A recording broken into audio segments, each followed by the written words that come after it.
Howdy do, y'all. This is John, and today we are talking about I Know What You Did Last Summer, a new movie out in theaters right now. And then I Know What You Did Last Summer deals with this group of young people who end up bearing witness to someone dying, but they don't come clean as to them being witnesses and, in a sense, pretty much responsible. And the next thing they know, a year later, someone who was close to this person is out for vengeance and is killing these kids off. And the only people who can help him or are willing to help them are the two people who survived a similar massacre that occurred in the 90s. And, we have our movie. Now, to get things started, first and foremost, I'm going to talk about what I liked about the movie before I get into what really made me annoyed with the film. But first of all, quick disclaimer, I have not seen the original I Know What You Did Last Summer. I meant to watch it, but been kind of busy a little bit. So, I haven't gotten a chance to see it yet. And I genuinely meant to do that before watching this one. Now, first and foremost, what I liked about the movie, the acting, I have to say, is not bad. The actors, they're all giving it their best. Some are better than others, yes. Probably the best performance, though, was done by Freddie Prinze Jr. Been a while since I've seen him in anything. And, it's him coming back as his character from the original I Know What You Did Last Summer. But yeah, the acting, not bad. Also, the kills in the movie, some of them were pretty inventive. Others, typical standard stabbings and stuff. But at the end of the day, probably the best executed moments are, the moments where the killer is loose and, he's out killing people.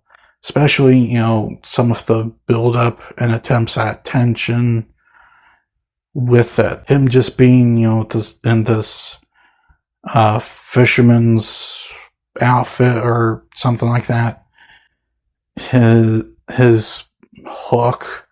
And also the deep, loud, footsteps. Good ingredients. That being said, though, this movie was a total mess when it comes to the writing department and the characters and quite a few other things. Now, when it comes to the writing of the movie goes in this very predictable route. And on top of that, everything you expect to happen happens. And some stuff I'm just in there thinking to myself, that would have been better as a flashback, like the whole event that happened the year before.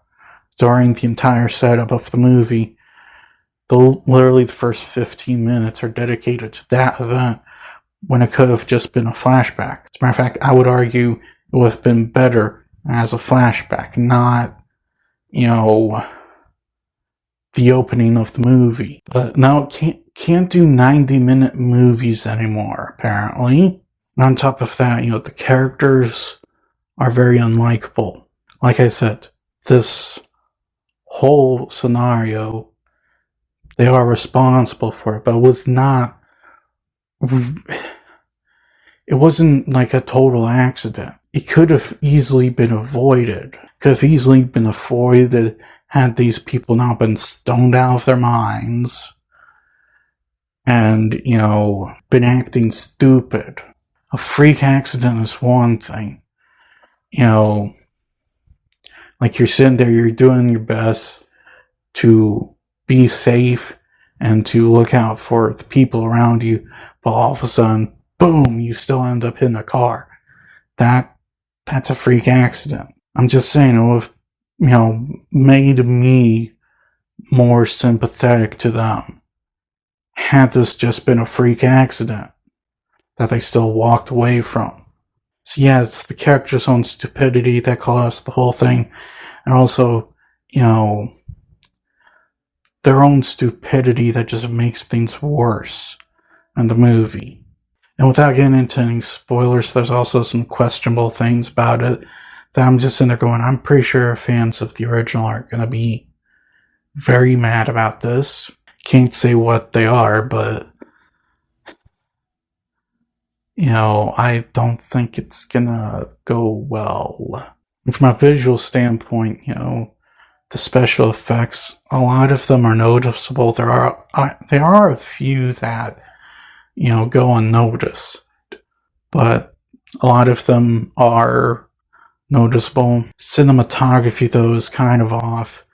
They do have like the right lighting and shading and that kind of stuff in it, but like the camera placements, some of them are kind of off. There are some shots where I'm just in there going, hey, can't you just center the dude's head, please? Like, put it right in the center and stuff, off at the edge. And guys, at the end of the day, I would imagine the original's better since it was written by the guy who wrote Scream, but then again, who knows? But at the end of the day, this I Know What You Did Last Summer, I just wasn't a fan of it. I'll give credit where credit's due. The acting's not bad. They had the right idea in mind for the kill scenes, for when the villain shows up. But at the end of the day, the writing's bad. I had no sympathy for the characters at all, which I should have had sympathy for them. There's some stuff in it that I'm just going, okay, I'm pretty sure real fans are probably going to be bothered by this. And from a visual standpoint, it's not really an appealing looking movie. It's just another attempt at nostalgia bait that is poorly done. I'm going to give I Know What You Did Last Summer a 3. They were really obsessed with, somehow mentioning that Sarah Michelle Gellar was in the original. It's like, I get it. Buffy Summers was in the original. Well, that's all the time I have for today. Please look forward to more videos real soon. Please hit the like button if you enjoyed this video. Please also subscribe if you're new to the channel. And as always, please remember, the Brodetsky